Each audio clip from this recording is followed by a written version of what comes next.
क्या हुआ? अभी भी यह सोच रहे हो कि मैं बहुत छोटा हूँ? अभी तो मेरे पास काफी एज है। तो दोस्त, तुम्हारी एज से ज्यादा तुम्हारे अंदर कुछ पाने का जुनून होना जरूरी है। अगर मैं आपसे पूछूं कि आप 16 साल की एज में क्या करते थे, तो आपका यही जवाब होगा, पढ़ना और फिर खेलना। क्या तुम में से किसी ने भी अपने फ्यूचर के बारे में डिसाइड किया या फिर कुछ ऐसा सोचा जिससे दुनिया बदल जाए? तो यार सीट बेल्ट बांध लो, बिकॉज आज की ये वीडियो तुम्हारे अंदर इतना जोश भर देगी कि तुम अपने एम को पाने के लिए बहुत बुरी तरह से डेडिकेटेड हो जाओगे। 16 साल की एज में ढंग से हमारा दिमाग विकसित भी नहीं होता और ये बंदा पहुंच गया जापान के एक बहुत बड़े एंटरप्रेन्योर मिस्टर डैन फुजीता से मिलने।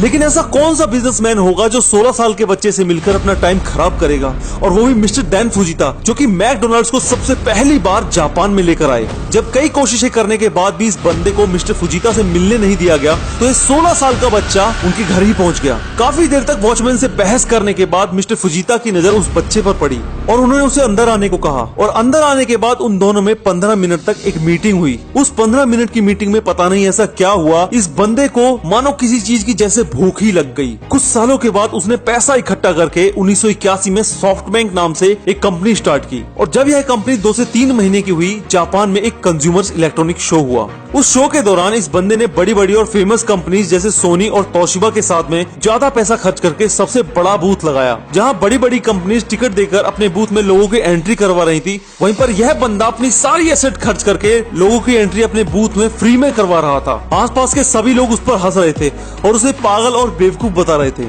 उस इलेक्ट्रॉनिक शो में इस बंदे की कंपनी सॉफ्टवेयर्स के रेवोल्यूशन के बारे में बता रही थी कि आगे आने वाला टाइम सिर्फ और सिर्फ सॉफ्टवेयर्स का ही है। उनके बूथ में जितने भी लोग आ रहे थे, उनको वे अपने विजिटिंग कार्ड्स बांट रहे थे, बट शो के आखिर में इनको एक भी सॉफ्टवेयर की डीलरशिप नहीं मिली। उस इलेक्ट्रॉनिक शो में इस बंदे का सबने मजाक उड़ाया और कहा कि इतना बड़ा रिस्क कौन लेता है, ये तो कोई पागल ही होगा जिसने अपना सारा पैसा इस शो में लगा दिया और एंड में कुछ हासिल भी नहीं हुआ।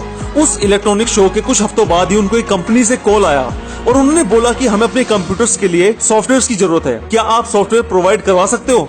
आप मानोगे, यह सिर्फ और सिर्फ एक कॉल इस बंदे के पास उसी विजिटिंग कार्ड से आई थी जो उन्होंने उस इलेक्ट्रॉनिक शो में लोगों को दिया था। उस एक कॉल ने इस बंदे की जिंदगी बदल डाली। उस एक रिस्क ने इस बंदे की लाइफ को फर्श से अर्श पर पहुंचा दिया। उस कॉल से इस बंदे ने अपने सॉफ्टवेयर सेल करके $1,50,000 का रेवेन्यू जनरेट किया। इसके बाद इस बंदे ने नेक्स्ट मंथ और भी कई कंपनीज को अप्रोच किया और अपने रेवेन्यूज को डबल करता गया। और इस एक साल में इस बंदे का रेवेन्यू $2.3 मिलियन तक पहुंच गया। जब यह बंदा रिस्क ले रहा था, तब और लोग इसे बेवकूफ बता रहे थे और उसके एक रिस्क ने इस बंदे को इतना बड़ा आदमी बना दिया। और इसके बाद तो इस बंदे ने रुकने का नाम ही नहीं लिया। दोस्तों, आप लोग शायद याहू के बारे में नहीं जानते होंगे। उस टाइम 90s में बहुत बड़ी कंपनीज में से एक थी। इस बंदे का उस कंपनी में $374 मिलियन का स्टेक था और यह कंपनी भी अपने पीक टाइम पर 40 गुना प्रॉफिट इस बंदे को देकर गई। इस बंदे का नाम है मासायोशी सन और यही रिस्की बंदा है सॉफ्टबैंक का मालिक। दोस्तों, इस बंदे की एक और बहुत ही इंटरेस्टिंग स्टोरी है जो मैं आपसे यहाँ पर शेयर करना चाहता हूँ और यह स्टोरी सुनकर आप इस बंदे के बारे में कहोगे कि यह तो सचमुच ही पागल है। जब इस बंदे की नेटवर्थ बहुत ही अच्छी तरीके से ग्रो कर रही थी, तब यह 3 दिन के लिए वर्ल्ड का सबसे रिचेस्ट पर्सन भी बना। और फिर सन 2000 में .com क्रैश में इस बंदे के $78 बिलियन में से $70 बिलियन एक झटके में डूब गए और इसकी कंपनी के 99% शेयर्स डूब गए।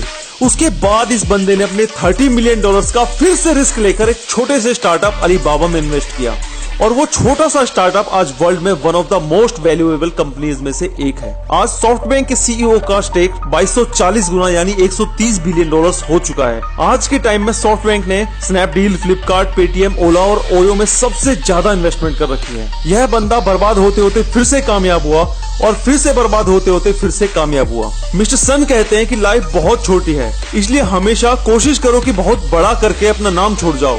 कुछ ऐसा करो कि लोग किताबों में तुम्हारे बारे में पढ़ें। तो यार वीडियो अच्छी लगी हो तो एक शेयर तो बनता है। फेसबुक, व्हाट्सएप, जहां मन करे वहां पर शेयर करना, पर जरूर करना। और यार नए हो तो सब्सक्राइब मारो। तो यार मैं मिलूंगा आपसे एक और आग भरी वीडियो में। It's Hemraj motivation signing off.